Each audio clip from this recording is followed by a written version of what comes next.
नमस्कार बंधुरा दीपालिस किचेने आपनादेर सकलके स्वागत जानाच्छि। आजके आमी मन मातानो स्वादे खासिर मांसेर रेसिपि आपनादेर साथे शेयार करेछि। पुरो भिडियोटी देखुन, आशा करछि रान्नाटी आपनादेर भीषण भीषण भालो लागबे। तो एई रान्नाटी करब तार जोन्नो प्रथमे भाजा मशला तैरि करे निते हबे।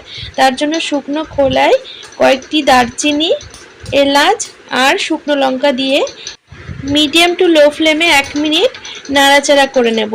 1 मिनट हो गेছে। এখানে দেখতে পাচ্ছেন শুকনো লঙ্কা ভাজা হয়ে এসেছে। এখন এর মধ্যে 1 চামচ গোটা মৌরি আর 1 চামচ গোটা জিরে দিয়ে দিচ্ছি। এবার মিডিয়াম টু লো ফ্লেমে আরও 1 থেকে 2 মিনিট ভেজে নেব।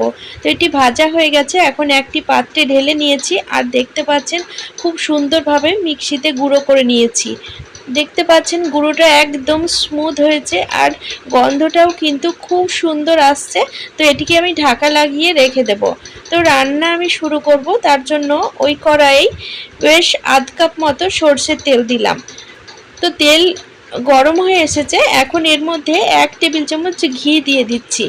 তো খাসির মাংসে কিন্তু ঘি দিয়ে এইভাবে রান্না করলে স্বাদ কিন্তু খুব ভালো হয়। তো তেল গরম হয়ে গেছে। এবার 1 চামচ গোটা জিরে ফোড়ন দিলাম। ফোড়ন ভাজা হয়ে এসেছে। এখন এর মধ্যে 1 বাটি পেঁয়াজ কুচি দিয়ে দিচ্ছি। তো পেঁয়াজ হালকা ব্রাউন কালার করে ভেজে নেব। তো পেঁয়াজ ভাজা হোক ততক্ষণে আমি মশলা বানিয়ে নেব। তার জন্য দেখতে পাচ্ছেন বেশ খানিকটা রসুন নিলাম আর বেশ খানিকটা আদা নিলাম। এবার ঝালের জন্য 4 থেকে 5টা শুকনো লঙ্কা দিচ্ছি আর এখানে আমি কিছুটা জল দিয়ে দিচ্ছি। এবার এই সমস্ত মশলা একসাথে পেস্ট বানিয়ে নেব। তো দেখতে পাচ্ছেন এখানে আমি খুব সুন্দর পেস্ট বানিয়ে নিয়েছি। তো মশলাটা তৈরি হয়ে গেছে। এখন সাইডে সরিয়ে রাখবো। আর এদিকে পেঁয়াজ ভাজা হয়ে গেছে। পেঁয়াজের কালার দেখতে পাচ্ছেন চেঞ্জ হয়ে এসেছে। এখন এর মধ্যে বাটা মশলা ঢেলে দিচ্ছি। ঝালটা অবশ্যই আপনারা আপনাদের পছন্দ মতো কম বেশি করে নেবেন। এখানে আমি বেশ ভালোই ঝাল দিয়েছি আর অনেকটা মাংস আছে, যার কারণে মশলার পরিমাণও একটু বেশি করেছি। এবার এর মধ্যে আমি 2 চা চামচ মতো হলুদ দিয়ে দিচ্ছি। তো হলুদ আর পরে দেব না, একবারেই দিলাম। কালারটাও দেখতে পাচ্ছেন খুব সুন্দর এসেছে। এখন এর মধ্যে একটি বড় সাইজের টমেটো বাটা দিয়ে দিচ্ছি। তো টমেটো বাটা দেওয়ার পর আবারও 2 মিনিট মিডিয়াম ফ্লেমে মশলা কষিয়ে নেব। এখন এর মধ্যে 1 চা চামচ মতো জিরে গুঁড়ো দিয়ে দিচ্ছি আর 1 চামচ মতো কাশ্মীরি লঙ্কার গুঁড়ো দিয়ে দিচ্ছি। স্বাদ অনুযায়ী লবণ আমি একবারেই দিয়ে দিচ্ছি, পরে কিন্তু আর লবণ দেব না। তো যেহেতু আমি ভাজা মশলাতে জিরে ব্যবহার করেছি তার জন্য এখন জিরে গুঁড়ো অল্পই দিলাম। এবার মশলা বেশ ভালো করে কষিয়ে নেব। তো মশলার কালার দেখতে পাচ্ছেন খুব সুন্দর চলে এসেছে আর হালকা তেল ছাড়তেও শুরু করেছে। আর মশলাটা কিন্তু খুব ভালো করে কষিয়ে নিতে হবে, না হলে মাংসের মধ্যে কাঁচা মশলার গন্ধ আসতে পারে। যার কারণে মিডিয়াম টু লো ফ্লেমে একটু সময় নিয়ে মশলা কষিয়ে নেব। তো মশলা কষানো হয়ে গেছে। এখন আমি এর মধ্যে ধুয়ে পরিষ্কার করে রাখা মাংস দিয়ে দিচ্ছি।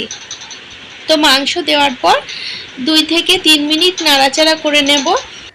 তো বন্ধুরা, এই রান্নার ভিডিওটি যদি আপনাদের ভালো লাগে অবশ্যই একটি লাইক করে দেওয়ার অনুরোধ করছি। আর আমার সাথে থাকার জন্য কিন্তু চ্যানেল সাবস্ক্রাইব করে বেল নোটিফিকেশানটা অন করে রাখবেন, যাতে আমি যখনই নতুন ভিডিও আপলোড দেব তার নোটিফিকেশান কিন্তু আপনারা সবার আগে পেয়ে যাবেন আর ভিডিওগুলো কিন্তু আপনাদের সময় সুযোগ বুঝে দেখে নিতে পারবেন।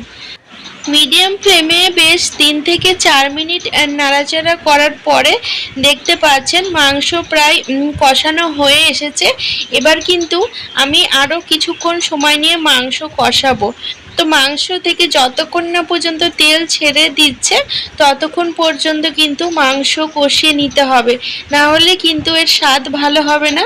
তো মাংস কতটা সুস্বাদু হবে খেতে সেটা কিন্তু মাংস কষানোর ওপর বা মশলা কষানোর ওপরেই কিন্তু নির্ভর করে। এখানে দেখতে পাচ্ছেন তেল ছেড়ে গেছে আর মাংস খুব ভালো মতো কষানো হয়ে গেছে। এখন আমি 1 বাটি জল দিয়ে দিচ্ছি। জলটা আপনারা আপনাদের আন্দাজ মতো কম বা বেশি করে নিতে পারেন। এখানে আরও একটুখানি জল আমি দেব, কারণ মাংসটা এই জলেই সেদ্ধ হবে আর সেদ্ধ হতেও একটু সময় নেবে, যার কারণে আরও একটু জল দিয়েছি। আর ঝোলটাও এখানে ফুটতে শুরু করেছে দেখতে পাচ্ছেন। তো খাসির মাংস যেহেতু কুকারে না দিলে কিন্তু সেদ্ধ হতে একটু সময় নেয়, তো আমি কিন্তু এখানে কুকারে দিয়ে রান্না করব না, কড়াইয়েই রান্না করব, যার কারণে ঝোলটা ফুটে গেছে। এবার ঢাকা লাগিয়ে মিডিয়াম ফ্লেমে 5 থেকে 7 মিনিট হতে দেব, তারপরে ঢাকাটা তুলে নিচ্ছি। এবার একবার নাড়িয়ে দিচ্ছি, আর একটি সলিড পিস কিন্তু তুলে দেখব সেদ্ধ হয়েছে কিনা। যদি সেদ্ধ হয়ে যায় তাহলে কিন্তু আমি মাংস আর রান্না করব না। তো আমি চেক করে দেখে নিয়েছি মাংস সেদ্ধ হয়ে গেছে। এখন আমি এর মধ্যে আগে যে ভাজা মশলাটা তৈরি করে রাখলাম সেই ভাজা মশলা 2 টেবিল চামচ দিয়ে দিলাম।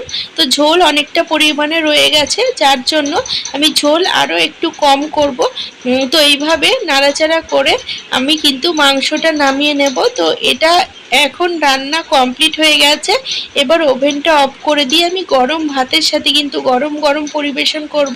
খেতে কিন্তু চমৎকার লাগবে, আপনারা ট্রাই করে দেখুন।